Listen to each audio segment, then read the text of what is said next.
Senhor presidente, senhores vereadores, munícipes que nos ouvem, nos assistem, a imprensa aqui presente e aqueles que se encontram na plenária da casa. Nós observamos que as ansiedades, elas são comuns à maioria dos vereadores. Mas a gente tem que fazer jus àquilo que é correto, dar a César o que é de César e parabenizar quando é necessário. E é importante que haja o reconhecimento. Fica aqui os nossos cumprimentos por esse passo tão importante, que é a assinatura para a realização da estação de tratamento e esgoto da nossa cidade, e que vai servir não só a Bauru, mas como Bauru e região. Acho importantíssimo que façamos justiça. Parabenizo aqui o prefeito e parabenizo também a vice-prefeita pela sua batalha por trazer esses recursos a fundo perdido pela nossa cidade. Temos que também destacar a importância da doação de áreas a uma empresa genuinamente bauruense que cresceu e hoje se torna uma multinacional, respeitando todas as condições para doação de terra, mas num momento muito difícil, ninguém pode deixar de destacar o papel de importante empregadora que a Tilibra tem na nossa cidade. Parabenizo também o senhor prefeito pela entrega da ponte que une, a ponte do Córrego Barreirinha, que une Bauru 2000 ao Flórida. Então, nossos cumprimentos. E também sou obrigado a destacar a sensibilidade do senhor prefeito quando estive na sexta-feira com o mesmo, falando da questão da exigência do plano de cargos, carreiras e salários da prefeitura, que é uma pós estrito sensu, para que haja a progressão dos servidores, quando no DAI, na Endurbe, existe a possibilidade de uma pós estrito sensu e duas lato sensu. E conversando com o mesmo, deixamos claro que a pós estrito sensu é para quem quer dar aula, para o professor. E as lato sensu são os aperfeiçoamentos, as especializações, que são muito mais importantes para quem trabalha e que se foque a questão de fazer uma revisão, para que não haja um impeditivo de que as pessoas caminhem na sua progressão, no fim da sua vida de trabalho. Então é importante que haja essa revisão e houve uma sensibilidade do senhor prefeito. Então, os parabéns têm que ser dados quando há necessidade. Agora, duas palavras foram ditas aqui de uma maneira tranquila. Uma foi planejamento e a outra foi esquecimento, Então, a gente espera que não se esqueça do planejamento, porque sem o planejamento nós não vamos conseguir finalizar os corredores comerciais tão necessários para que as pessoas possam tocar sua vida.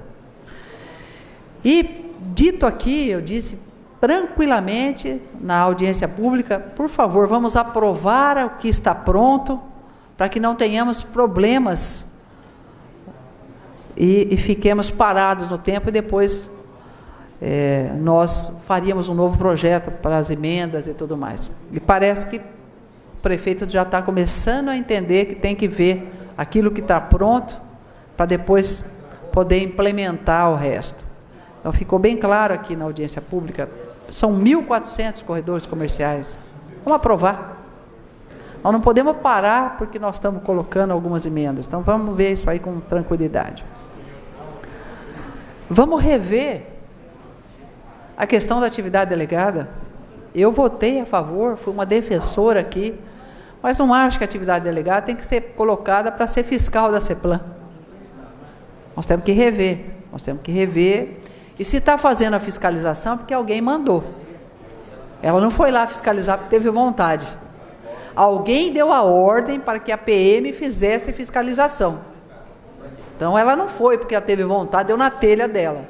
Então, nós temos que rever a maneira da utilização dessa atividade delegada. Não é possível usar a polícia militar para fazer auto de infração, porque o laudo não está aí, porque não tem o alvará. Se não tem o alvará, porque os corredores comerciais também não foram revistos.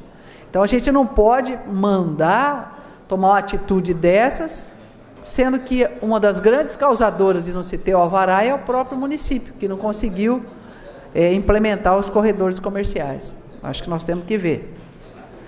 Nós não podemos também esquecer de obras importantes que foram dadas à nossa cidade, como a Nações Norte, e que tem um mato crescendo do lado. Foi dada uma pista de caminhada e as pessoas não conseguem caminhar. É uma barbaridade. Nós também não podemos esquecer de fatos trágicos da nossa cidade, onde uma pessoa que veio de fora para fazer um curso na área da educação perdeu a vida por causa da enchente das Nações Unidas. Nós não podemos esquecer, temos que planejar para acabar com isso. Porque tem 20 anos que eu escuto dizer dos pontos de alagamento. Nós também não podemos esquecer que as solicitações dos senhores vereadores não são solicitações dos senhores vereadores, são solicitações da população. Porque o vereador faz a solicitação conforme a população lhe faz as colocações. Então, quando o vereador pede alguma coisa, não veja o vereador, veja a população pedindo, que é isso que está acontecendo. Nós também não podemos deixar no esquecimento os problemas da saúde pública. Foi dito que a Fundação de Saúde resolveria.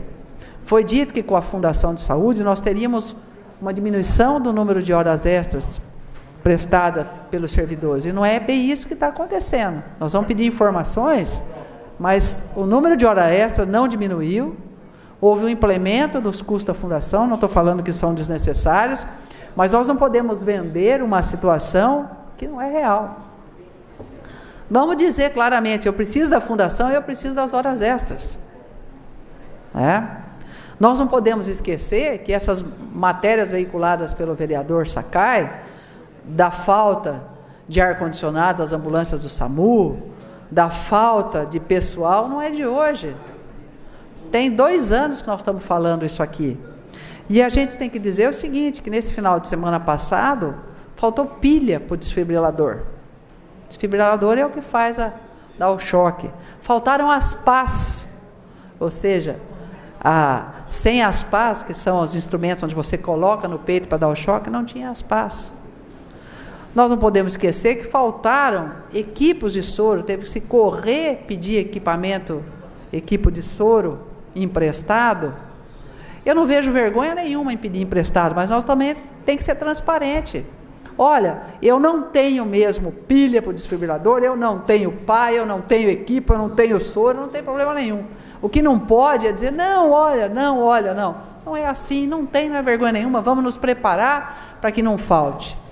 Agora, na empresa privada, tem um ponto de estoque. E leva em questão as ocasiões. Então, se é feriado, é data de aniversário de Dia das Mães, você vai vender mais perfume, mais isso, então você compra mais. Então, se nós temos falta por causa da dengue, nós sabemos que a dengue está aí, e o pico dela vai se dar daqui 1 semana, 2 semanas. Então, precisa mais soro, precisa mais agulhas, precisa mais equipos de soro, e realmente não dá para acreditar que falte pilha para o desfibrilador e as pás. Então, se tiver uma parada cardíaca, você não vai morrer mesmo, porque você não vai ter como dar o choque, porque não tem pilha, e se tivesse a pilha ainda não tinha a pá. Então, a gente pede para que haja planejamento e não esquecimento. E o ato de planejar é um ato importante, porque você pode cobrar a continuidade das ações. A continuidade. Então, você está planejando a estação de tratamento de esgoto, se não acabar nessa gestão, o próximo prefeito tem que fazer. Agora, não dá realmente para a gente aceitar mais essas situações. São situações difíceis. Eu disse aqui que a gente não pode só construir os aparelhos. Então, nós não podemos só pensar na construção das UPAs, dos programas de saúde da família, da caixa, do arcabouço. Nós temos que entender que paredes não atendem pessoas. Então, é importante que haja um planejamento para que haja um número suficiente de pessoal, para que haja um número suficiente de medicamentos para atender esse pessoal. Então, fica aqui uma reflexão para o senhor prefeito. Nós temos que planejar e não podemos esquecer da continuidade das ações. Muito obrigado.